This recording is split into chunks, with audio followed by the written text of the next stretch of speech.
이슈 털어주는 남자 김종배입니다.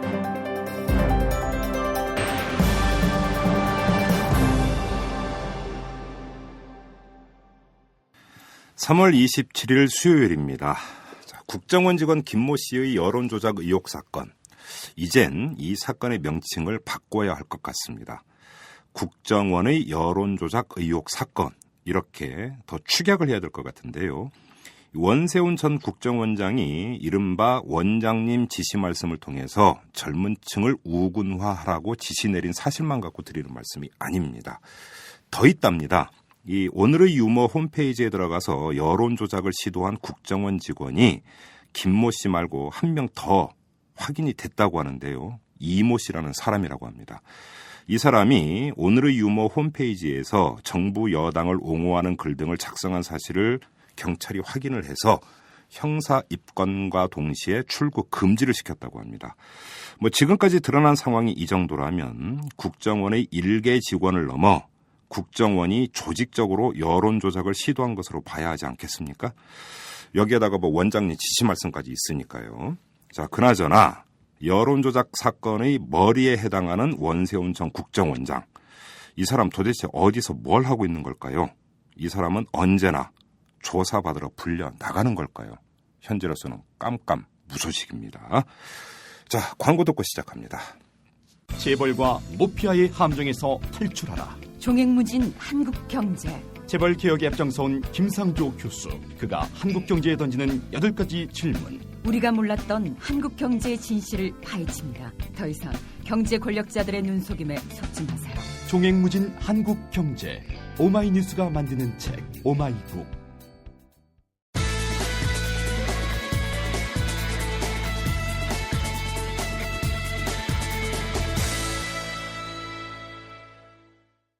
MBC의 대주주인 방송문화진흥회가 어제 이사회를 열어서 김재철 사장 해임안을 의결을 했습니다. 이로써 3년을 끌어온 MBC 파행 사태가 정리될 계기가 확보가 됐습니다. 하지만 계기일 뿐이죠.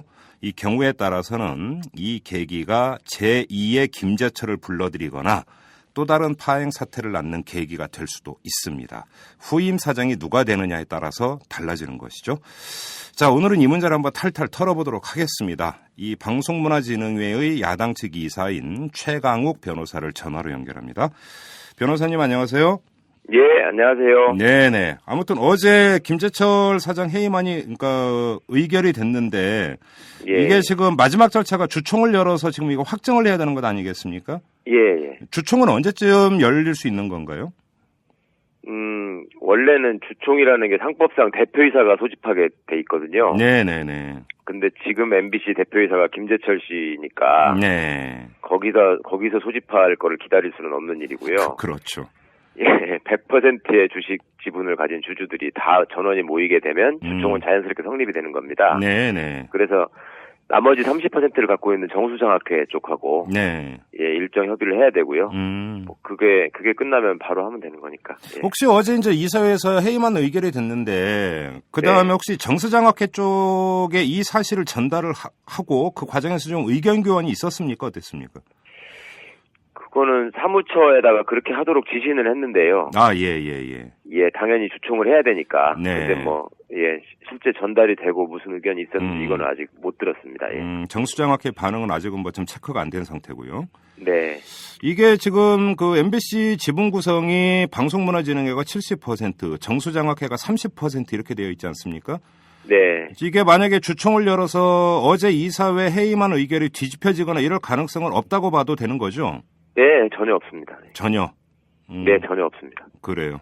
자, 그러면 결국은 이제 그 주총을 통한 최종 확정은 결국은 요식 절차다 이렇게 봐도 좀 될 것 같은데. 예. 문제는 후임 사장입니다.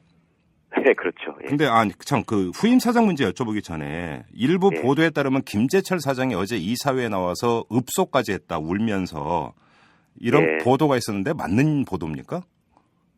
좀 사실 확인 좀 해주십시오. 그런 일이 있었죠. 그래요? 그러니까 그 사장이 본인의 어떤 입장에서 소명을 끝내고 나서 네.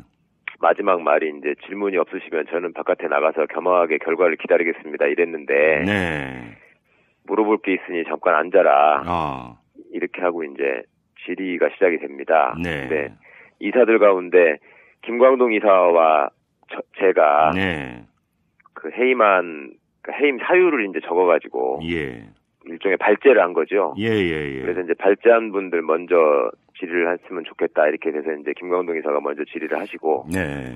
그리고 이제 제가 질문을 하는 과정에서 어떤 MBC를 어떤 회사로 만들고 싶었는가, 예. 그리고 떠난 후에 어떤 사장으로 기억되고 싶은가, 이거를 제가 물었습니다. 네. 그랬더니 그걸 대답하시는 중에 네. 뭐 이제 노영방송이라는 굴레에서 탈피하게 하고 싶었다. 그다음에 콘텐츠의 뭐 질을 비약적으로 발전시켜서 뭐 글로벌 MBC가 돼가지고 그 훌륭하게 성장할 수 있도록 노력하고 싶었다. 네. 뭐 이런 얘기를 하다가 예. 뭐 정말로 제 모든 것을 바쳤습니다. 뭐 이러면서 뭐 정말 눈물을 뚝뚝 흘리면서 예, 울었죠. 예. 그러면 그 눈이 붉어지는 수준이 아니라 눈물이 뚝뚝 떨어지는 수준이었네요. 그러면. 예, 뭐 그렇더라고요. 예. 이게 지금 직접적인 계기가 됐던 게 이제 계열사 사장 이 인사 문제 아니었습니까? 예. 그러니까 직접적인 계기일 뿐이긴 하지만 그거에 대해서는 어떤 논리를 펴던가요? 그 자리에서?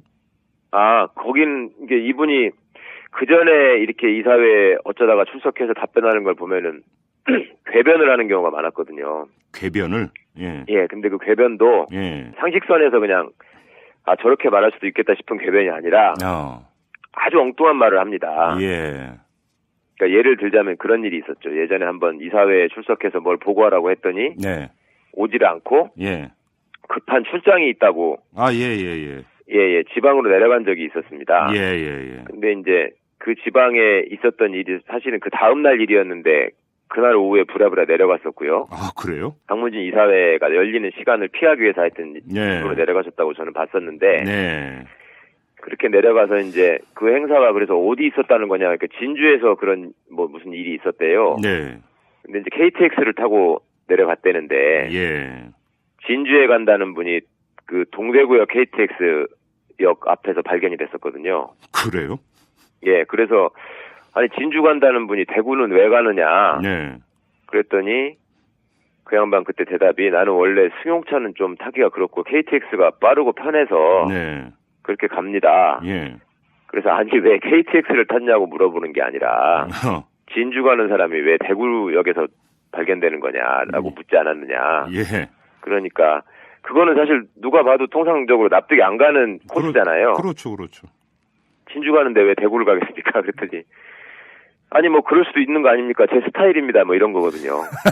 그러니까 이분이 법인카드 사용과 관련해서도 그렇고 예. 뭐 어떤 납득할 수 없는 행동을 한 다음에 예. 거기에 대한 해명이나 설명을 요구하면 말도 안 되는 답변을 하고 나서 예. 그게 말이 되느냐라고 다시 물으면 그냥 제 스타일입니다. 이런 수준이었습니다. 거의 그랬는데 하여튼 어제는 또 어떤 답변을 준비했을까 저도 참 궁금했는데 예. 일단 뭐 납작 엎드렸다고 표현하는 게 적절할지는 모르겠습니다만 하여튼 잘못했다. 예.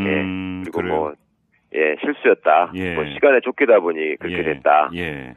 뭐 이사장께 말씀을 드렸으니까 동의를 얻은 거라고 오판했다. 예, 뭐 전면적으로 잘못했다. 뭐 인정하고 죄송하게 생각한다. 뭐 이러면서 예. 또 다시 일어나서 뭐 고개를 숙이기도 하고 그랬죠. 그래요.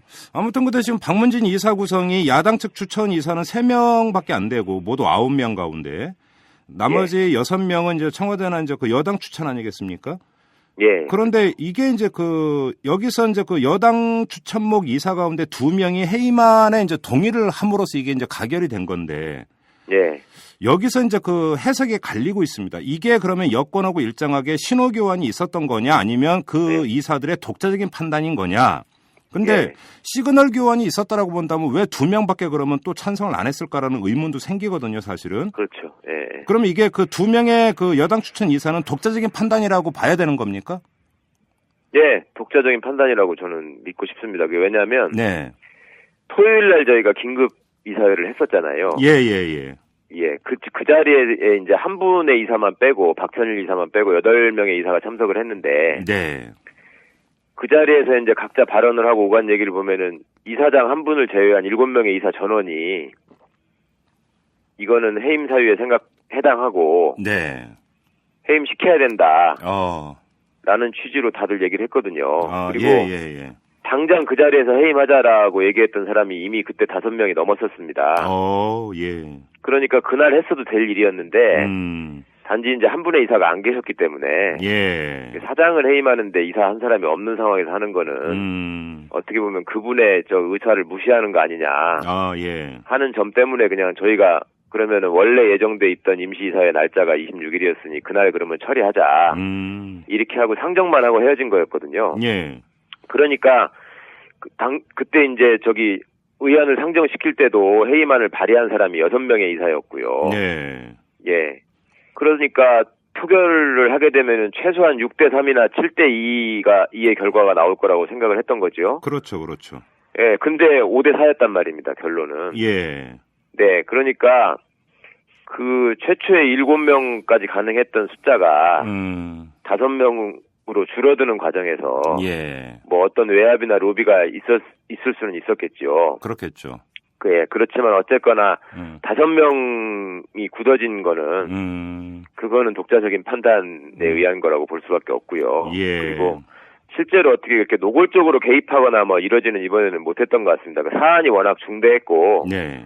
예, 이게 뭐 또 한두 번 이루어진 일도 아니었고, 그 전에 또 이런 행태를 그 수없이 반복했기 때문에 이제 2번의 공식적인 경고장까지 발송을 하고 경위서 제출까지 요구했었거든요. 예. 그러다 보니까 그날 토요일날 임시이사회 이후에 잠깐 임시이사회 중에 잠깐 정회를 했는데 그때 여권 이사분들이 저한테 뭐 경고로 미온적으로 조치를 한다고 그때 많이 불쾌하게 생각하시고 우리한테 항의하고 그랬는데 그렇게 2번 경고를 해놓으니까 예. 이번에 뭐 삼진아웃에 걸려서 우리도 뭐 이제 어떻게 할 수가 없지 않느냐.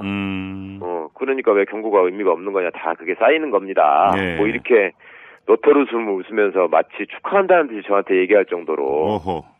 그런 분위기였는데 사실은 그날 화요일 날 표결을 하면서 이상하게 또 개표를 하는데 이게 4대4까지 되더라고요. 그랬다면서요. 예, 그래서 마지막 장이 열리는데 참 그게 마지막에 찬성표가 나오는데 제가 참 황당하더군요. 이게 투표가 어디로 갔을까. 그러니까 진짜 그 보도에 따르면 김재철 사장이 뭐 주말에 열심히 뭐 구명 로비를 벌였다 이런 그 보도도 좀 있었었는데. 예, 그래서 제가 물어봤습니다. 예. 그 주말 상관에 뭐 여러 가지 얘기도 많고 월요일 밤까지도 뭐 온갖 얘기가 떠돌던데. 예. 여기 있는 이사분 중에 몇 분이나 만났냐. 예. 그래서 만나서 무슨 얘기했냐. 예. 그랬더니 뭐 본인은 전화 통화를 시도했는데 여의치 않았다. 뭐 어떤 분한테는 뭐 2번, 3번씩 걸었는데 전화를 받지 않더라. 뭐 그 정도 얘기였고요. 뭐 그 수하에 있는 분들이 또 뭐 열심히 움직였는지는 별개의 문제고 그건 알 수 없고요. 하여튼 예. 본인은 그렇게 대답합니다. 예. 그래요. 근데 제가 좀 이거를 여쭤본 이유 중에 하나가 지금 여당 추천 이사들 2명이죠. 결과적으로 2명이 독자적인 판단을 해서 해임안에 찬성을 했다고는 하지만 네. 지금 방송통신위원장으로 이경재 전 의원이 그 내정이 되지 않았습니까? 이걸 가지고 네네. 지금 야당이 아주 극렬히 지금 반발을 하고 있는데 네. 이 인사를 놓고 보면 박근혜 대통령이 지금 방송에 대한 마인드가 정말로 저번에 대국민 담화에서 얘기한 것처럼 방송 장악할 생각이 없는 건지 아니면 진짜로 있는 건지 사실은 네. 이게 물음표가 찍히는 대목이 상당히 중대한 대목이거든요. 그러면 그렇죠. 네. 이게 결국은 나중에 다시 또 MBC로 영향을 미치는 게 아닌가 싶은 생각이 들어서 여쭤보는 겁니다. 당연히 그런 우려를 할 수밖에 없죠. 예. 그러니까 예. 그동안에 사실은 지난 정권에서 우리가 공영방송의 문제라고 생각했던 것이 소위 낙하산 인사 아니었습니까? 핵심이. 그렇죠. 그리고 그 낙하산 인사를 가능하게 했던 방송통신위원장이 네. 소위 그 민간인 사찰 문건에서 총리실 직원들도 방통대군이라고 표현한. 맞아요. 예. 예, 그 공식 문서에 방통대군이라고 써 있었습니다, 진짜로. 예. 그 최시중 씨가 주역이었잖아요. 그렇죠. 그런데 이제 대통령께서 그 정부조직법 상의 그 미래창조 무슨 과학부인가요? 예, 그거 예, 그것 때문에 교착이 됐을 때 네. 대국민 담화였나요? 뭐 기자회견을 하시면서 그 굉장히 녹이 띈 표정으로 맞아요. 예. 방송은 장악할 수도 없고 뭐 장악해서도 안 된다라고 예. 뭐 주먹까지 주면서 말씀을 하셨잖아요. 네. 그러면은 저는 그때만 해도 이분이 지난 정권의 어떤 과오나 이런 거에 대해서 차별화를 생각하시는구나. 그래서 적어도 그렇게 막무가내로 이상한 일은 안 벌어지겠구나라고 생각을 했었죠. 예.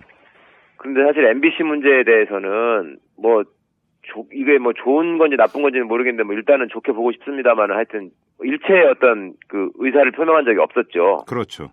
예, 그냥 뭐 임기를 보장하는 쪽으로 가고 있지 않았습니까? 예. 이제 그러던 와중에 방송통신위원장이 누가 될까가 사실은 저로서도 되게 궁금했었습니다. 예. 그 사람이 어떤 모든 권력은 다 인사를 통해서 자기 의지를 표현할 수밖에 없는 거잖아요. 그렇죠. 그런데 그간 거론되는 인물들이 다 정치권 인사들이더라고요. 네. 그것도 이제 노정객들을 중심으로 얘기가 나왔었거든요. 예. 그러다가 또 예상외에 뭐 사선 의원을 지낸 분이 그것도 친박의 어떤 핵심이라고 했던 분이 되길래 야, 이거는 뭐 또다시 이제 뭐 정치적인 의혹을 살 수밖에 없구나라는 걱정이 들었고요. 네. 그러니까 이번 사태를 보시면서도 방문진이 이번에는 이제 제대로 정신을 차려서 이제는 제대로 상식적이고 합리적인 길을 가겠구나.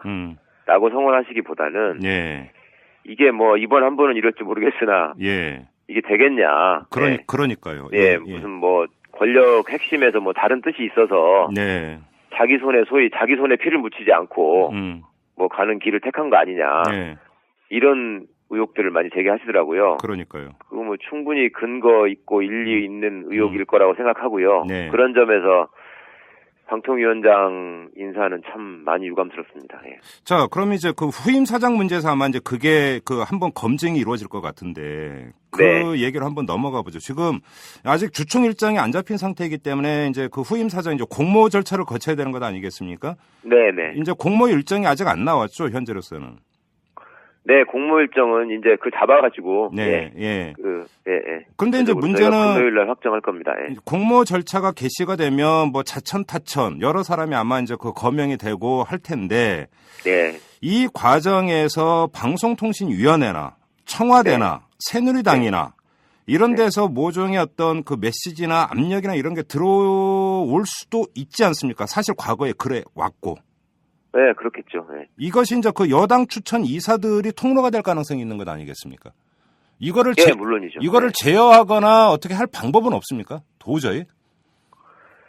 그게 현재도 하셔는 방법이 없죠. 그러니까 여당 추천 이사들의 양식과 양심에 기대하는 수밖에 없는 거죠. 그래요? 그러면 혹시 후임 사장은 이런 사람이 되어야 된다. 이 회의만 의결이 이루어진 다음에 이사들 사이에서 이런 원칙이라고 할까요? 공감대라고 할까요? 이런 것들은 혹시 논의해 본 적은 없습니까? 그게 사실은 저희들로서도 되게 이게 민감하고 중요한 문제였기 때문에 결과를 쉽게 장담하거나 예측할 수가 없었습니다. 네네네. 그러다 보니까 이제 그 끝나고 나서 몇몇 이사들이 이제 뭐 식사하면서 얘기가 나온 정도였는데요. 그냥 그런 수준이었죠. 뭐 그냥 다들 웃으면서 뭐 아유 김재철 사장만한 사람이 또 있겠냐.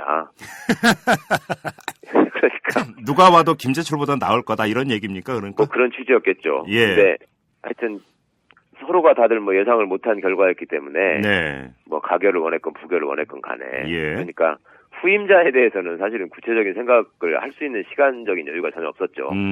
정신적인 여유도 없었고 단지 이제 그런 공감대는 있습니다. 이번에 이제 김재철 사장이 보여준 모습이 사실은 여러 가지 숙제를 저희한테 던져준 거거든요. 그렇죠. 그러니까 어떤 언론학자분이 그런 말씀을 하신 적이 있죠. 그러니까 이게 세계 방송 언론학계 연구 사례다. 그러니까 한 사람을 통해서 그 1등 방송이 어떤 정도로까지 전락할 수 있는지를 보여준 사례다. 이런 어떤 학계의 평가가 있을 정도로 동의하지 않는 분도 있겠습니다만 하여튼 그런 우려 때문에 사실은 다들 염려하시고 걱정했던 거잖아요. 그리고 이번 결과에 대해서 후련하다고 하시는 분들도 되게 그런 의미 때문에 그러신 거고. 그렇죠. 그러니까 이번에 이게 준 반면교사가 되게 많죠. 그러니까 김재철 사장이 왜 방문진을 무시하고 그런 행동을 거듭했을까? 그걸 생각해보면 저는 답이 나온다고 생각합니다. 그렇게 할 수 있었던 이유는 딱 한 가지거든요. 뒷배가 있기 때문입니까? 그렇죠. 뒷배가 내가 확실한데 뭐 당신들이 나를 어떻게 하겠어?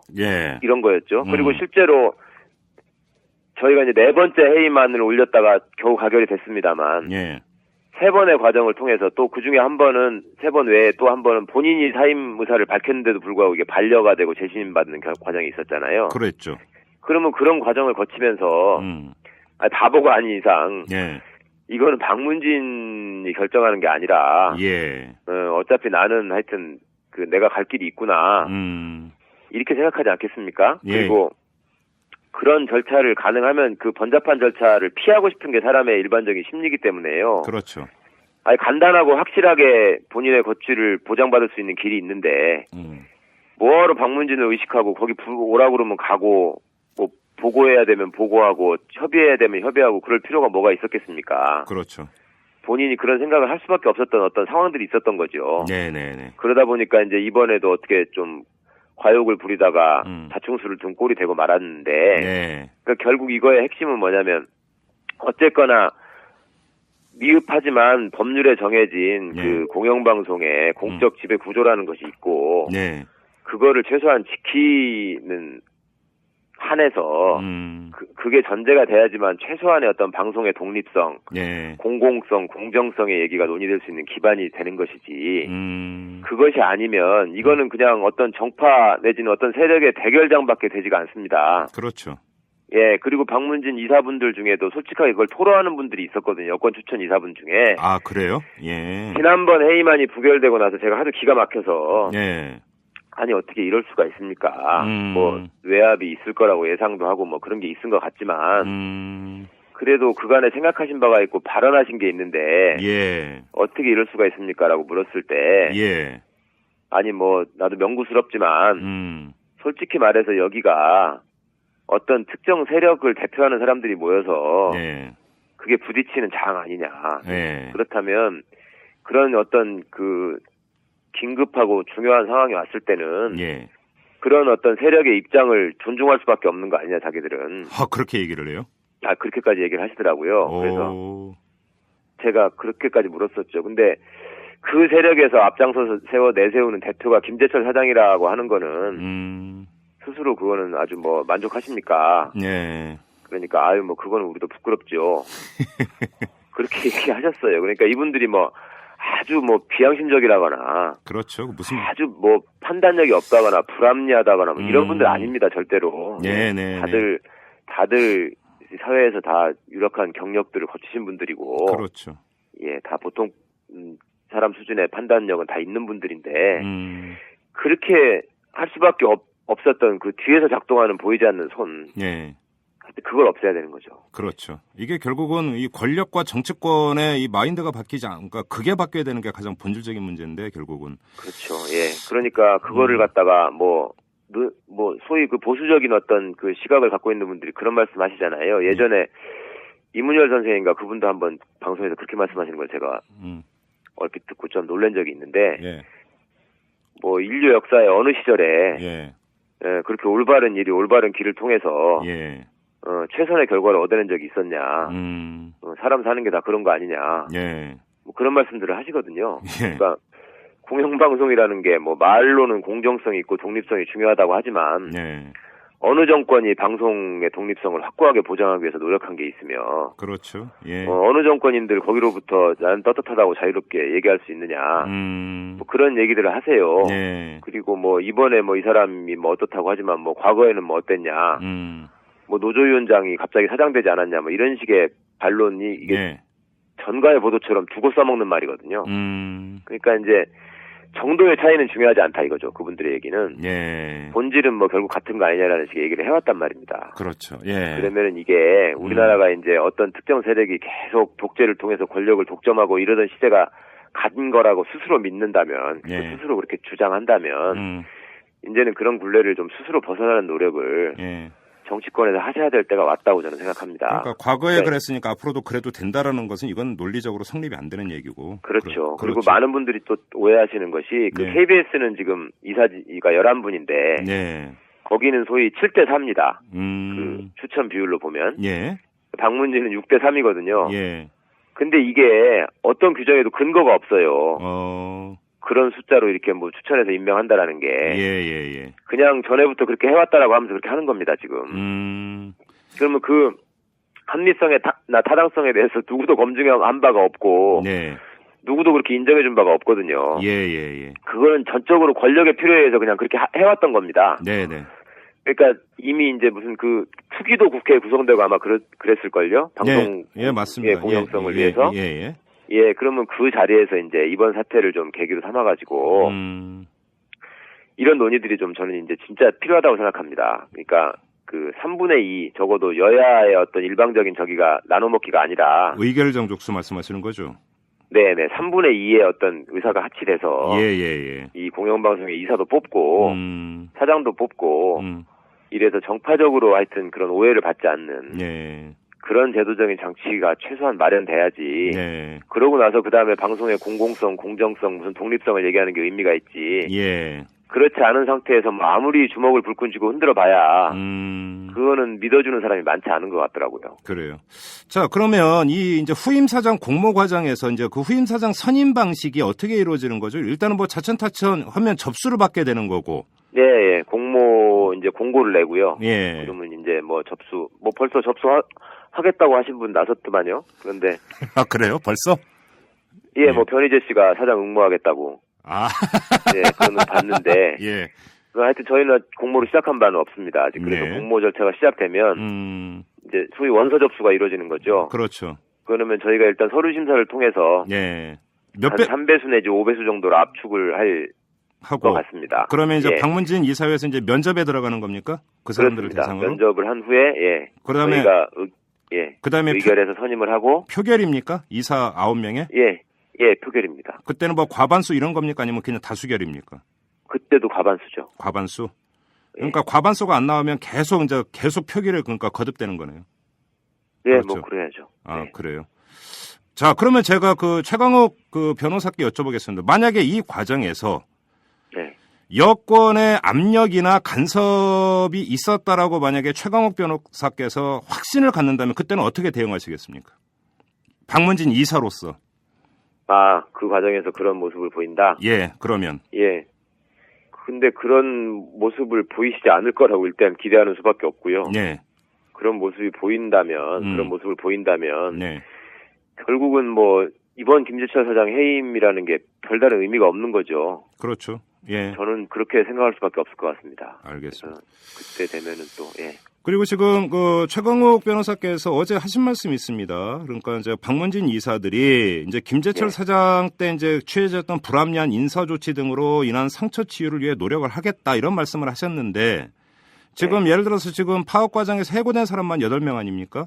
네. 그리고 수많은 사람이 징계를 받았고 또 수십 네. 명의 기자와 PD가 지금 현업으로 못 돌아가고 있고 예. 엄청나게 지금 많은 인사 문제가 얽혀 있습니다. 근데 이게 지금 박문진의 권한에 입각해 볼 때 박문진이 개입해서 이 문제를 풀 수가 있는 건가요? 아, 직접적으로 뭐 저희가 해고를 취소하고 할 수 있는. 그건 안 되는 없고요. 거죠. 예. 그런 건 없는데. 예. 근데 법상에 분명히 MBC 경영의 관리 감독권을 갖고 있기 때문에요. 그렇죠. 사장을 선임하고 본사의 임원들을, 그러니까 본사의 이사들을 다 저희가 임명하거든요. 네네네. 그러니까 이제 앞으로 이제 그 절차가 진행되는 거 아니겠습니까? 예예. 그러면 그 과정에서 당연히 그분들의 생각을 면접을 통해서 물어보는 거 아니에요? 인사 문제 어떻게 풀겠냐? 이게 이제 네. 중요한 판단의 하나의 이제 척도가 된다는 말씀이시네요. 그렇죠. 그래서 예. 이제 그 문제를 논의하는 과정에서 자연스럽게 예. 소위 말해서 권력의 개입이 있다면 예. 그 권력이 어떤 방향을 생각하고 있는지도 감지가 될 것 같고 음흠. 예, 그 새로 응모하는 사람들의 수준과 생각과 판단력이 어느 정도인지도 다 간파가 될 것이고 네. 그 과정에서 그리고 이번 단순히 무슨 MBC만의 문제가 아니라 소위 501의 최대 뭐 언론 학살이라고 그러잖아요. 네. 이렇게 많이 해직된 적이 없었잖아요. 그렇죠. 그리고 그것이 어느 정도 시기가 지나면은 또 아물고 하는 절차가 있어야 되는 것이고 그것도 지난번에 정부 출범하고 나서 뭐 언론 노조랑 또 뭐 청와대 쪽 인사랑 해가지고 회동도 하시고 뭐 잘 하자고 다짐도 하고 그러지 않았습니까? 예.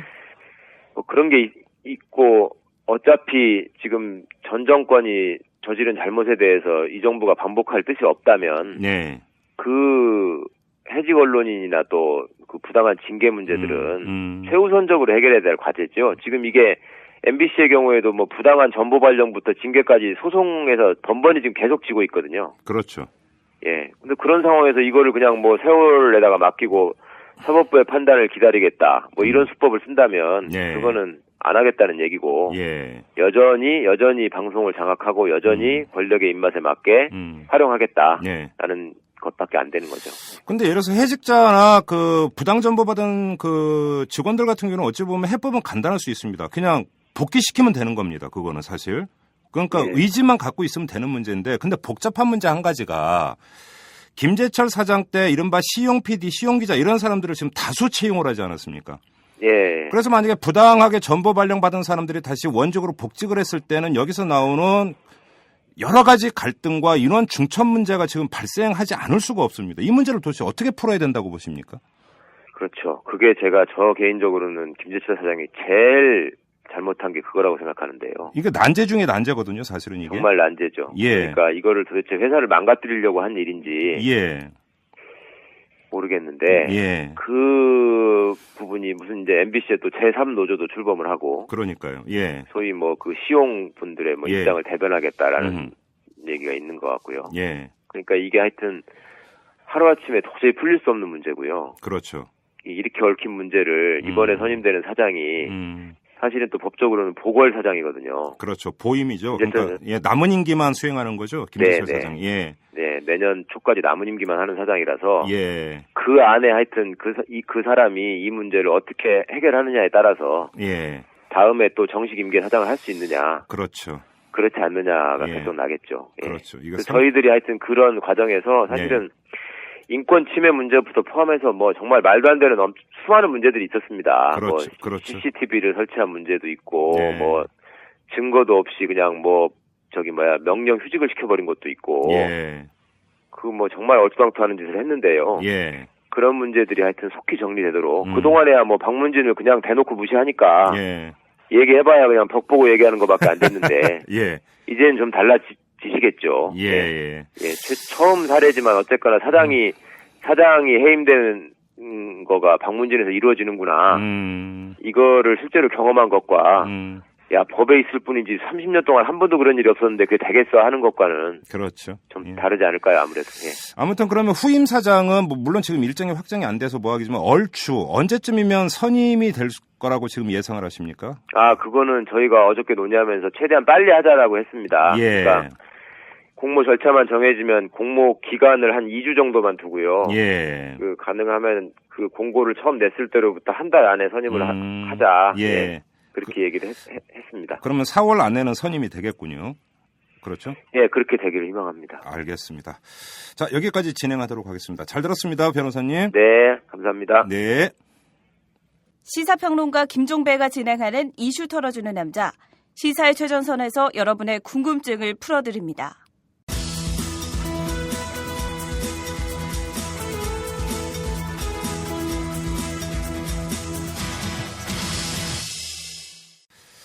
네, 매주 수요일에 보내드리는 고정 코너입니다. 장윤선의 소소한 특종 시간이 다시 돌아왔습니다. 오마이뉴스의 장윤선 정치 전문 기자 어김없이 나와 계십니다. 안녕하세요. 네, 안녕하세요. 지난주는 특종보다는 소소한에 좀 많이 봤더니 이거 심한 이 프레스인 거 아시죠? 네, 너무나 압박이 심해가지고 제가 요새 잠을 잘 못 자요. 청취자 여러분. 에이, 또 뻥치시네. 아니요, 진짜요. 아니, 근데. 애 때문에 그런 거 아니고? 아니요, 정말 그건 아니에요. 애들은 이제 잠을 잘 나이가 됐습니다. 어느덧 성장하여. 아, 그래요? 그들은 스스로 잠이 들 나이가 됐습니다. 아, 그래요? 그런데, 제가 이제 막 소소한 특종을 하니까 막 반응이 오는 거예요. 어떻게 와요? 트위터에. 그래서 뭐 굉장히 잘 들었다. 정말 처음 듣는 얘기도 있다. 뭐 이런 반응부터 해서 정말 소소하네요. 그래서 제가 죄송합니다. 근데 더 열심히 하겠습니다. 우리 애청자 여러분들이 좀 한 수 적고 좀 양해를 해 주셔야 될 게 매주 특종할 수 있으면 얼마나 좋겠습니까? 그러니까요. 그죠? 예, 그런 의견도 있었어요. 매주 특종할 수 있으면 얼마나 좋겠습니까? 그 심정 이해합니다. 이런 것도 제가 올린 거 있었고요. 아니에요? 예. 네. 아니 그분은 저한테 자주 멘션을 주시는 분이기 때문에. 아, 그래요? 제가 그럼에도 불구하고 너무 위로해 주시는 분이에요. 그럼에도 불구하고 특종이 중요하다는 거 아시죠? 이렇게 부담을 주시니 제가 잠을 잘 수가 없어요. 이털남 때문에 잠 못 드는 밤. 어저께 밤에도 한밤에 A4 4장이나 방송한 걸 제가 사실 공중파의 그 뉴스 브리핑을 좀 하지 않았습니까? 그때 이후에 처음 써봤습니다. 그럼 밤잠을 못 이루시면 제가 이따가 소주 한 병 사드릴 테니까 그 집에 들어가셔서 반주로 그러면 잠이 잘 올 겁니다. 저는 막걸리만 먹습니다. 배 나와요, 배. 알겠고요. 네. 자, 오늘 어떤 주제로 갈까요? 다 청취자 여러분들도 아마 아시는 얘기일 것 같은데요. 박근혜 대통령의 초기 인사가 지금 계속 실패를 하고 있지 않습니까? 문제도 많고 탈도 많습니다. 그렇습니다. 예. 최근에 이제 자진 사퇴한 한만수 공정거래위원장까지 합치면 벌써 6번째 그렇죠. 예, 장차관 인사에 브레이크가 걸린 겁니다. 예. 다 한번 연거를 해볼까요? 김용준 국무총리, 다 머리에 스쳐 지나가는 비리 의혹들이 아마 그렇죠. 있을 겁니다. 예. 김종훈 미래창조과학부 장관 후보자, 황철주 중기청장 내정자, 예. 김학의 법무, 이분은 참 우리가, 너무 패스. 그러게, 패스. 예. 그리고 이제, 김병관 국방장관 후보자.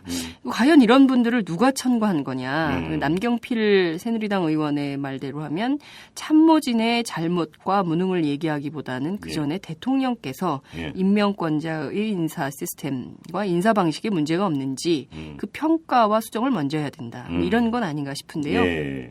제가 이렇게 오늘 장황하게 박근혜 정부의 초기 내각, 청와대 인선에 대해서 얘기하는 이유가 있습니다. 예. 뭐 때문이냐? 바로 이 얘기를 하기 위해서 그런 건데요. 예. 새누리당 의원들 사이에서도 궁금해하는 바로 이 문제입니다. 인사 문제겠군요. 그렇죠. 예.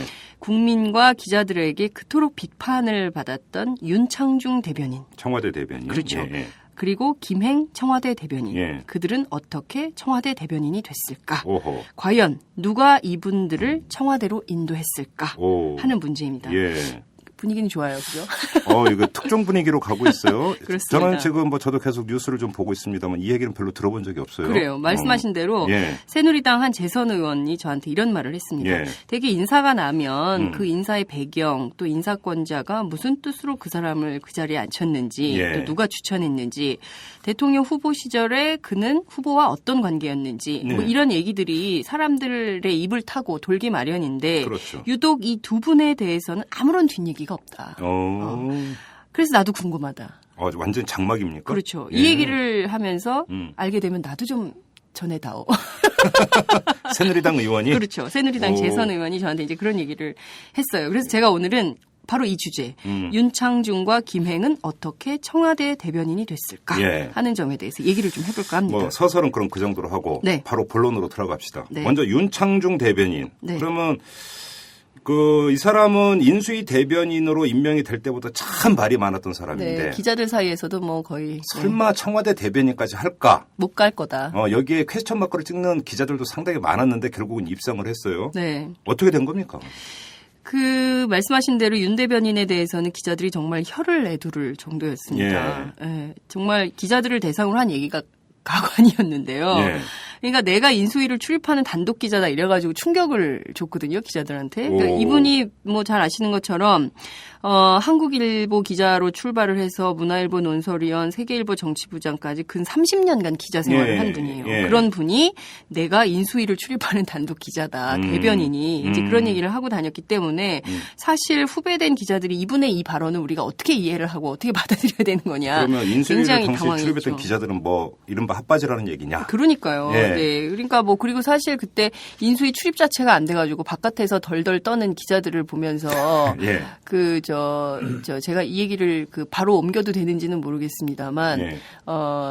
전직 장관이 저한테 이런 얘기를, 청와대 이제 강의를 하러 들어갔던 전직 장관이 저한테 이런 얘기를 했습니다. 예. 저거는 국민에 대한 무시다. 도대체 국민이, 박근혜 정부가 국민을 어떻게 대하는지가 보이는 태도다. 기자들을 이 추운 엄동설 안에, 인수위 앞에 저렇게 기자들을 개들과 함께 같이 세워놓다니, 저건 있을 수 없는 일이다. 이런 얘기를. 진짜로 그렇게 못 들어가는 기자들이 많았어요? 아니요, 정말 분리가 됐었잖아요. 인수위가 박근혜 대통령과 인수위 측근 핵심 관계자들이 드나드는 곳하고 분리돼 있었잖아요. 맞아요. 그러니까 거기는 아예 출입 자체가 안 됐어요, 기자들이. 그러니까 기자를 두고 정보 접근이 안 됐죠. 여러 가지 말이 많고 비판도 많습니다만은 기자들이 하는 것은 결국은 국민의 알 권리 보장 차원 아닙니까? 네. 그런데 이제 그거를 바깥에 세워놓고 얘기조차 못 듣게 했으니 저거는 국민을 대하는 태도가 저기서 보인다. 이런 비판을 한 적이 있었습니다. 여하튼. 윤 대변인은 누가 천거했을까? 사실 현재 언론에 보도된 바는 전혀 없습니다. 그렇지만 여의도 정가에서는 윤 대변인을 박근혜 대통령에게 소개한 사람은 바로 이 사람이다. 누구냐? 누구요? 한나라당 대표 최고위원을 지낸 서청원 전 의원인 것으로 전해지고 있습니다. 친박연대 대표도 했죠. 그렇죠. 친박연대 대표를 했죠. 그리고 이제 그 대선 2007년 대선 때도 박근혜 후보를 지지했던 그렇죠. 그런 의원이죠. 한 기자가 이런 소문이 여의도에 쫙 돌았던 거예요. 그래서 한 기자가 서전 의원한테 전화를 걸어서 다짜고짜 이렇게 물은 거예요. 아니, 윤을 왜 소개했습니까? 이렇게 딱 단도직입적으로 물은 거예요. 그랬더니 그의 대답이 이런 답이었습니다. 사람 좋잖아. 아, 그래요? 네.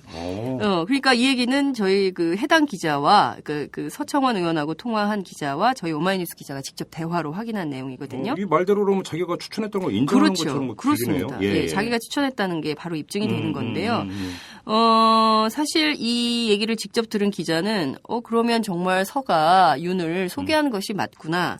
뭐 이렇게 얘기를 했다는 겁니다. 말씀하신 대로 이제 그 박근혜 대통령 만들기를 해온 인물이고 그리고 이제 박근혜 대통령은 뭐 부인을 했지만 서청원 전 의원은 박근혜 대통령의 숨은 정치 멘토다 있지 않습니까? 그 7인회, 그 7인회에 소속된 인물이기도 합니다. 그래서 제가 서청원 대표 측에 이 사실을 확인을 좀 해보려고 연락을 했습니다. 그래서 정말 박근혜 대통령, 그러니까 대통령 인수위 시절에 박근혜 대통령한테 윤 대변인을 처음 소개시켜준 사람이 서청원 대표냐 이렇게 여쭸더니 사실 확인을 해줄 수가 없다. 뭐 그런 얘기를 지금 뭐 지방 가 계신 분한테 직접 확인해줄 수 없다. 뭐 이렇게 얘기를 하면서 그게 뭐야 기억도 안 나 이렇게 얘기를 하실 거다. 뭐 이렇게 얘기를 하면서 사실은 그 얘기 자체를 인정하지 않는 분위기로 얘기를 좀 하신 것 같습니다. 그리고 인수위 시절부터 윤 대변인에 대한 평가가 굉장히 안 좋았고 이랬기 때문에 과연 윤 대변인이 청와대 갈 수 있을까 없을까 뭐 이런 논란도 있었지만 서청원 전 한나라당 대표 최고위원 소개로 이렇게까지 승승장구할 수 있었던 것이다라는 백그라운드 스토리가 여의도 정가에 지금 조용하게 돌고 있는 얘기이기도 합니다. 그러면 서청원 전 대표가 청거한 거는 그러니까 인수위 대변인으로 청거했다 이 얘기죠? 그렇죠. 그렇습니다. 인수위 대변인으로 청구하고 인수위 과정에서 사실 굉장히 평가가 안 좋았기 때문에 아마도 인수위 때까지는 쓰고 버리지 못하는 카드지만 서청원하고 박근혜 간의 인연이나 뭐 여러 정치적 관계라든가 등등을 고려해 볼 때 인수위까지는 쓰고 아마 청와대 갈 때는 버리는 카드가 될 거다라는 게 대부분 기자들의 예측이었습니다. 언론의 전망이 그랬어요. 그렇습니다. 그런데 이분이 다시 살아났죠. 그렇죠. 다시 살아나서 청와대로 간다. 청와대 대변인으로 그가 호명이 될 때 기자들 사이에서 한쪽에서는 진짜 이렇게 탄식이 흘러나올 정도로 기자들 사이에서 그의 평가가 어땠는지는 정말 안 봐도 비디오인 셈인데요. 실제 박 대통령이 윤 대변인한테 이런 얘기를 했다는 소문도 있습니다. 이건 소문입니다. 뭐냐. 아니 실력이 없으면 사람이 겸손하기라도 해야지 왜 언론인들하고 그렇게 싸운대요? 이런 말을 직접 했다는 거예요. 대놓고? 당사자 앞에 대고? 네. 그런데 이 얘기는 확인된 사실은 아니에요. 소문이다. 소문이 있습니다. 그런데 이제 직접 이런 얘기를 정말 했을지, 이런 얘기를 듣고도 남아 있을지, 뭐 등등에 대해서는 여러 가지로 의문 부호가 찍히는 것이 사실입니다. 그런데 이런 소문은 여의도 정가에 돌고 있다는 이런 말씀을 좀 드릴 수가 있을 것 같습니다. 재미난 게 그 소문대로라면 박근혜 대통령도 윤창중 대변인에 대해서 상당한 문제의식을 갖고 있었다라는 건데 인수위 시절부터. 그런데도 청와대로 픽업을 했다는 것 아니겠습니까? 그렇죠. 그 가능성 때문에 기자들도 반신반의하는 분위기입니다. 박근혜 대통령이 과연 윤창중 대변인을 청와대에서 계속 할 수 있을까라는 건데요. 원래 윤 대변인을 오래 쓸 카드, 그러니까 장수 대변인으로 생각하는 기자들은 처음부터 많지 않았거든요. 그런데 하나 의아한 점은 바로 이 점입니다. 대개 청와대는 춘추관장이나 대변인 있고 부대변인단 이렇게 쭉 두게 돼 있잖아요. 그런데 박근혜 정부는 투톱 대변인 제도를 두고 있습니다. 그래서 지금 그러니까 이제 윤창중 대변인하고 또 김행 대변인 두 대변인을 두고 있는데요. 윤 대변인의 부족한 점, 기자들과의 관계가 좀 안 좋은 점, 그리고 또 평상시에 기자들하고 관계가 좋았던 스킨십이 많았던 김행 대변인을 통해서 그의 부족한 점이나 단점을 채우려고 김행 대변인을 앉힌 것이 아니냐. 이제 이런 분석들이 이제 나오고 그렇게 했었는데요. 자, 그러면 김행 대변인은 어떻게 청와대 입성할 수 있습니까? 뭐 박근혜 대통령 무슨 뭐 그 안면이 있고 인연이 있는 건가요? 어떻게 되는 겁니까? 네, 그걸 좀 사소하게 한번 따져보죠. 예. 네, 배재정 민주통합당 비대위원이 지난달 27일 비대위 회의가 열렸는데 예. 이 자리에 앉아서 김행 대변인 인선과 관련해서 이런 말을 합니다. 예. 나한테 공익 제보가 들어왔는데 김 대변인은 지난 10월 최필립 정수장학회 당시 이사장과 예. 이진숙 MBC 본부장의 밀실 회동과 관련된 인물로 추정이 된다. 아, 이게 한겨레가 보도했던 그렇죠. 바로 바로 그 내용입니다. 그러니까 최필립, 이진숙 간의 비밀 회동이 알려진 뒤에 이창원 정수장학회 사무처장과 긴밀히 통화한 사람들이 있는데 그중에 한 사람이 바로 김행 대변인이다. 뭐 이렇게 얘기를 했습니다. 배재정 의원의 주장입니다. 그렇죠. 배재정 의원의 주장입니다. 그런데 이제 이 배재정 의원의 이런 주장에 대해서 김행 대변인은 무슨 소리냐. 자신은 이창원 처장하고 친분이 있어서 통화를 했을 뿐이지 그밖에 다른 정치적 의도가 있거나 당시의 상황과 뭐 맞물려 있거나 뭐 이런 것은 전혀 아니다. 뭐 이렇게 얘기를 합니다. 그러나 그 점에 대해서 배재정 의원이 이렇게 또 반박을 하죠. 그렇지만 그가 이번에 청와대 대변인으로 내정된 것을 보면, 김행 대변인이 과연 대선 기간에 어떤 활동을 했을지 짐작이 된다. 뭐 이렇게 얘기를 합니다. 그러니까 뭔가 하나의 복선, 자락을 깔면서 이제 배재정 의원이 얘기를 하는 것이죠. 근데 이제 배재정 의원이 이렇게 얘기를 하니까 양측의 이제 공방이 시작이 된 거예요. 당시 2월 말경인 건데요. 이 시점을 거슬러 올라가 보면 배재정 의원이 이제 비대위 회의에서 이 얘기를 하자마자 김 대변인이 이제 노발대발을 하면서 여기저기 전화를 했는데요. 당시 문희상 비대위원장한테까지 직접 전화를 걸었다는 겁니다. 김행 대변인이 청와대 대변인 인선된 후죠. 직접 전화를 해서 배재정 의원 정말 정신 나간 여자다. 어디 통비법상 그 개인의 사인 간의 통화에 대해서는 얘기할 수 없도록 돼 있는데 아무리 국회의원이 라고 하지만 그런 사인 간의 대화를 통비법을 위반하면서까지 이런 얘기를 할 수 있냐?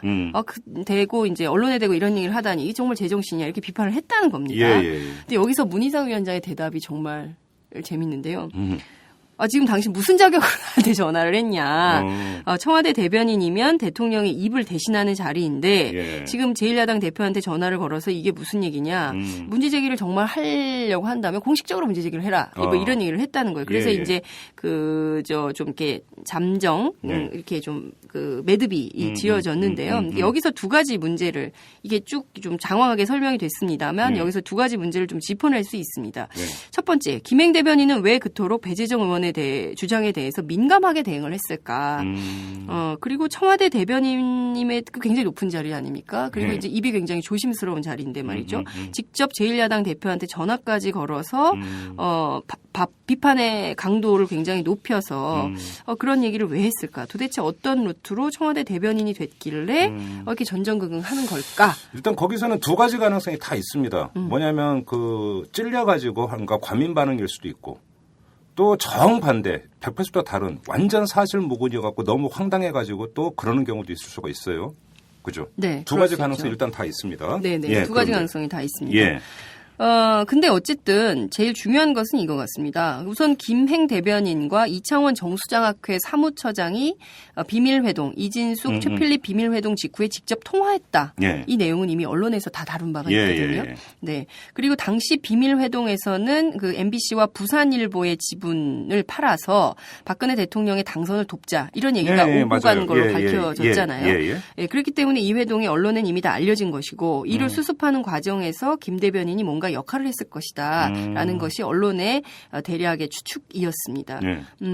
왜냐하면 당시 이창원 사무처장 통화 목록에 김행 대변인뿐만 아니라 박 대통령 최측근으로 알려진 최회철 영남대 교수 이름도 남아 있었다는 거거든요. 그래요? 네. 그러니까 뭔가 이 여러 사람들이 당시에 벌어진 상황에 대해서 긴급하게 대책을 의논한 것처럼 보이는 흔적들이 그 통화 기록에 여기 남아 있다는 겁니다. 지금 재미난 대목이 박근혜 대통령은 정수장학회와 자신은 전혀 무관하다고 여러 차례 밝혔습니다. 네.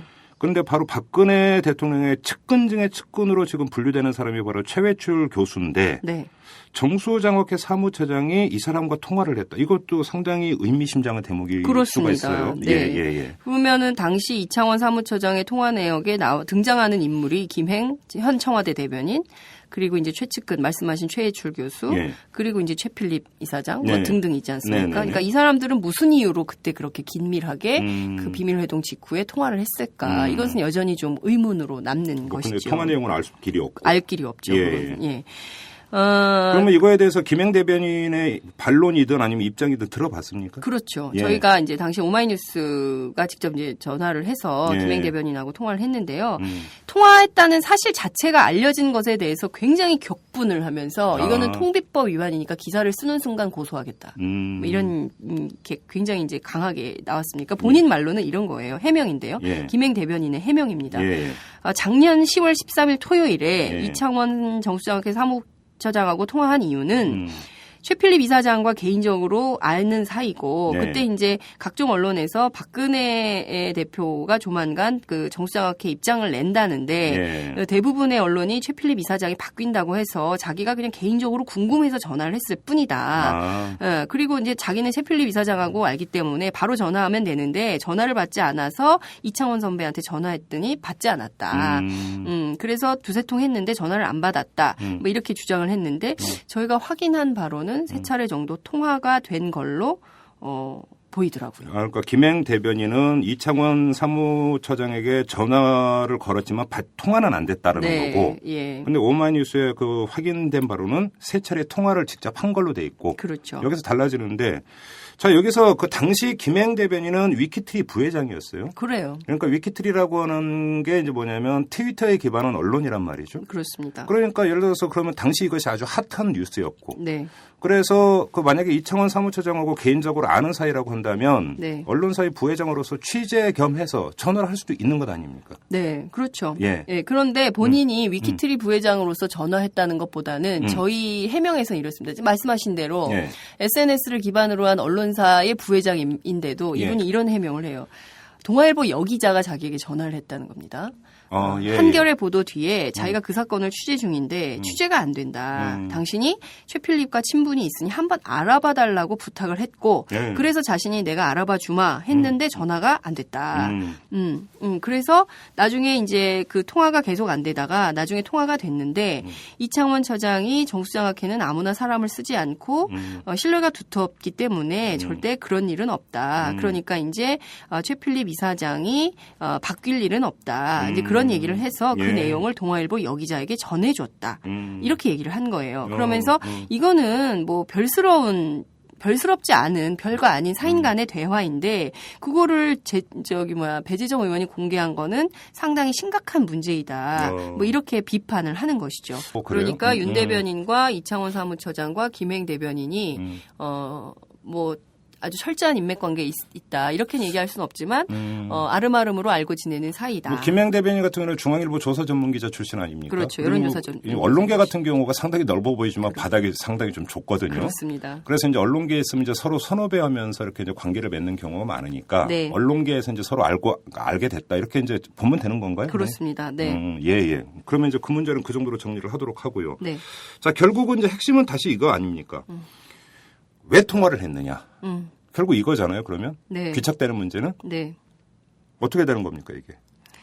당시에 통화한 내용은 사실상 김행 대변인이 그 문제에 대해서 관심을 갖고 알아보려고 했던 것은 맞는 것이다. 그런데 이제 그 동기가 진짜로 김행 대변인 주장대로 동아일보 이제 후배 여기자가 물어와서 네. 대신 알아봐 준 거냐 뭐냐 좀 더 깊은 관계가 있는 거냐 네. 이것은 김행 대변인의 얘기를 통해서 좀 더 확인이 좀 필요한 대목이긴 네네. 한데요. 예. 저희가 근데 이제 사실 이런 또 하나의 이제 얘기 보따리를 풀어놓을 차례인데 네. 아까 말씀하신 대로 김행 대변인이 중앙일보 여론조사 전문 기자 출신이고 예. 중앙일보를 그만둔 다음에 이분이 정몽준 캠프에 가지 않았습니까? 2002년 대선 때 그렇죠. 그랬죠. 2002년 예. 대선 때 정몽준 캠프에 갔다가 잘 안 됐습니다. 네. 그리고 나서 2009년에 공훈의 전 머니투데이 정보기획 이사와 함께 설립한 회사가 있습니다. 바로 말씀하셨던 위키트리죠. 예. 이 위키트리라는 회사는 당시 부산일보가 100% 투자해서 만든 SNS 기반 매체입니다. 부산일보가 투자한 회사였어요? 그렇습니다. 예. 부산일보가 투자해서 만든 회사입니다. 당시 부산일보에서 위키트리를 만드는 과정에 최필립 정수장학회 이사장이 깊이 관여했다. 이것은 이미 알려진 사실입니다. 아, 그래요? 그렇습니다. 예. 특히 이제 부산일보 내부에서는 굉장히 이제 뭐 파다하게 알려진 내용인데요. 예. 부산일보 노조 부산일보 노조나 부산일보 관계자들, 간부들 뭐 이런 입을 통해서 계속 전해지고 있는 얘기들입니다. 당시 부산일보에서 이 사업을 추진했던 곳이 뉴미디어 센터인데요. 당시에 이 업무를 추진했던 실무자나 간부들 입에서는 이것은 재단의 지시로 만드는 것이다라는 말이 공공연히 돌았다는 거예요. 재단이라는 게 정수장학회를 얘기하는 거죠. 그렇습니다. 정수장학회를 얘기를 하는 거죠. 정수장학회가 부산일보 주식 100%를 갖고 있어요. 그렇습니다. 참고로. 재단의 지시는 말씀하신 대로 정수장학회를 언급하는 거고 그것은 그 최필립 이사장의 지시로 받아들여졌다. 이렇게 얘기를 하는 것이 부산일보 내부의 주장입니다. 노조의 주장이기도 하고요. 근데 부산일보 내부에서 당시에 이런 반론이 있었다는 거예요. 이게 물론 굉장히 의미 있는 뉴미디어의 새로운 실험인데 과연 이것이 돈이 되느냐? 수익 그렇죠. 빠듯한 부산일보 사정에서 이것이 수익성이 보장이 되겠느냐? 이게 우리가 뉴미디어 시장에 새로운 시장을 개척한다는 큰 뜻을 갖고 있기는 하나 과연 이것이 수익성이 보장이 돼서 부산일보 경영에 큰 도움을 주겠느냐? 여기에 대해서 굉장히 고개를 갸웃하는 사람들이 많았다는 겁니다. 그럼에도 불구하고 100% 부산일보 지분으로 이 회사를 만들어야 한다. 왜 만들어야 되냐? 그것은 재단의 지시가 있으므로 곧 정수장학회 최필립 이사장의 지시가 있었으므로라는 얘기를 하고 있는 것입니다. 결국은 최필립 이사장은 왜 부산일보한테 위키트리를 만들라고 지시를 했을까? 그 이유가 뭘까? 이게 일단 첫째 궁금해지는 거고 또 그렇게 만들어진 위키트리에 김행 대변인이 부회장으로 갔다는 것 아니겠습니까? 그렇습니다. 그러면 최필립 이사장과 김행 부회장 간에 그러니까 지금 대변인이죠. 김행 대변인 간에 무슨 관계가 있는 것이냐? 김행 대변인에 따르면 10여 년 전부터 알고 지낸 관계다라고 오마이뉴스에 해명을 했습니다. 무슨 얘기냐면 김 대변인의 막내 할아버지가 박정희 대통령 시절에 청와대 공보비서관을 지냈다고 합니다. 그래요? 그리고 당시 상관으로 김성진 문공부 장관을 모셨다는 거예요. 당시 최필립 이사장도 청와대 근무를 했기 때문에 이 세 분이 자주 모였는데 본인이 중앙일보 여론조사 전문 기자를 할 때 막내 할아버지가 자신을 불러서 이 세 분의 모임에 와서 야, 너 세상 돌아가는 얘기 좀 해라. 이랬다는 겁니다. 그래서 자기를 자주 불러냈다는 거고 그리고 5년 전 한나라당 경선 때도 최필립 이사장과 김성진 장관이 자신에게 불러서 누가 될 것 같니? 그러니까 얘기 좀 해봐라. 2007년 경선 때? 그렇죠. 2007년 이명박 박근혜 양자 간의 그 경선이 있지 않았습니까? 치열한 싸움이 있지 않았습니까? 그때 누가 될 것 같냐? 그렇죠. 왜냐하면 이제 김행 대변인이 여론조사 전문가니까. 그렇죠. 그래서 물어봤다. 그렇죠. 그러니까 5년 전 한나라당 경선 때도 최필립 이사장과 김성진 장관이 자신한테 누가 될 것 같냐 이런 걸 잘 물어봤다는 거고요. 이게 이제 김행 대변인이 여론조사 전문가니까. 그렇습니다. 그러니까 여론 추이나 이제 여론조사 데이터를 좀 갖고 있지 않을까 해서 물어봤다라는 거겠죠. 그렇죠. 그러면서 자신이 여론 돌아가는 판세를 많이 얘기를 해주면서 상당히 가까워졌다 이런 주장을 저희한테 했습니다. 그런데 이제 3년 전에 김성진 장관이 돌아가셨다고 하더라고요. 그랬는데 그 이후로는 최필립 이사장이 본인에게 가끔 전화를 해서 이런저런 그러니까 돌아가는 사정, 세상 돌아가는 사정을 물어보곤 했다. 이렇게 얘기를 했는데 이 정도면 상당히 각별한 관계다라고 해석을 할 수 있겠죠. 여기 에피소드가 하나 더 있습니다. 작년 5월에 최필립 이사장이 허리가 아파서 디스크 수술을 받은 적이 있거든요. 이때 이제 한동안 정수장학회 출근도 못하고 지냈다고 하는데 이때 김 대변인이 직접 병원에 와서 부인도 그러니까 최필립 이사장의 부인도 감탄할 정도로 극진히 간호를 했다는 겁니다. 그러니까 사실 연배로 보자면 뭐 딸뻘 되기 때문에 뭐 그럴 수도 있는 거죠. 그래서 굉장히 친밀한 관계였음을 누구도 부인할 수 없다. 이렇게 볼 수는 있을 것 같습니다. 이게 본인의 해명이거든요. 그러니까 저희가 취재한 내용도 있습니다만 사실은 이제 본인의 해명이기 때문에 정수장학회 최필립 이사장과 김행 대변인의 관계는 상당히 각별하다. 이렇게 그러면 볼 수 지금 있죠. 김행 대변인의 케이스를 놓고 보면 김행 대변인과 박근혜 대통령 중간에 정수장학회 내지 최필립 이사장이 있다. 이런 이야기가 되는 거잖아요. 정리를 하면. 그렇습니다. 간단히 이야기를 하면. 그러면 김행 대변인이 청와대 대변인으로 입성할 수 있었던 게 정수장학회 내지 최필립 이사장과 연결되었다. 이런 판단이십니까? 그런 게 있는 거죠. 그래요? 네.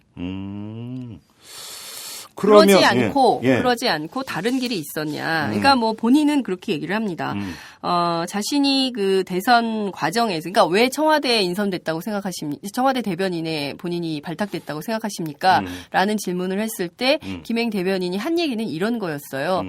본인이 이제 지난 대선 당시 종편에 여러 채널에 나가서 박근혜 대통령에게 좀 그 도움이 되는 방향으로 얘기를 많이 많이 했기 때문에 아마도 그 방송을 보신 대통령께서 직접 뜻을 가지신 게 아닌가 이런 생각을 한다라고 얘기를 하는데 기자들이 보기에는 그 바쁜 대선 와중에 물론 보실 수도 있겠지만 과연 그 김행 대변인의 그 종편에 나와서 하는 얘기만 듣고 청와대 대변인으로 데려갔을까? 근데 여기서 잠깐 재미난 공통점이 있네요. 윤창중 대변인이 인수인 대변인으로 발탁될 때 나왔던 설명도 네.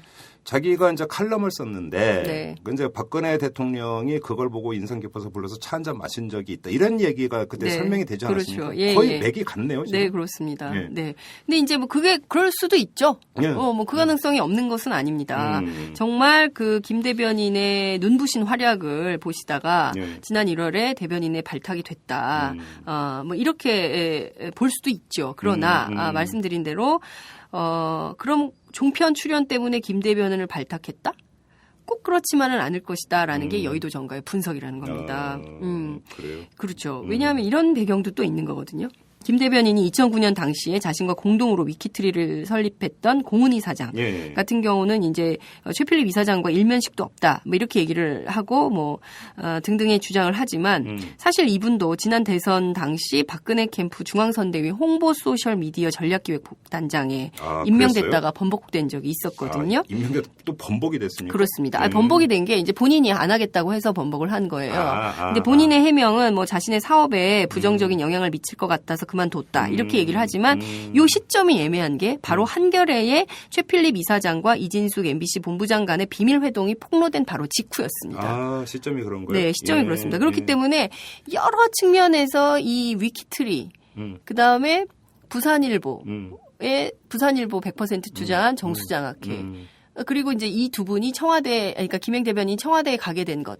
이것이 모종의 이제 뭔가 흐르는 하나의 드라마적 요소를 갖고 있다는 겁니다. 그런데 이제 물론 이것이 아주 클리어하게 밝혀진 것은 없습니다. 그리고 이런 것은 여의도 정가에 떠도는 소소한 특종에 불과한 얘기지만 사실 이 부분에 관해서는 뭔가 좀 더 깊이 있는 그리고 심층적인 취재나 사실 확인, 팩트 확인이 필요한 대목인 거죠. 그러니까 지금 오늘 장윤선 정치전문기자가 이제 쭉 설명을 해주셨는데 이게 사실이다라고 이제 팩트를 확정하는 차원의 말씀은 아니고, 그렇죠. 지금 하나의 단서. 그렇습니다. 그러니까 무엇이 진실이냐를 이제 그 규명에 들어가는 데 있어서 꼭 필요한 단서를 이제 그 제기하신 걸로 일단 이렇게 이해를 하겠는데, 정리를 하면 윤창중 대변인 같은 경우는 인수위 대변으로 발탁되는 과정에서 서청원 전 친박연대 대표의 청거가 있었다라는 이야기가 파다하게 돌았다라는 사실이고, 그렇습니다.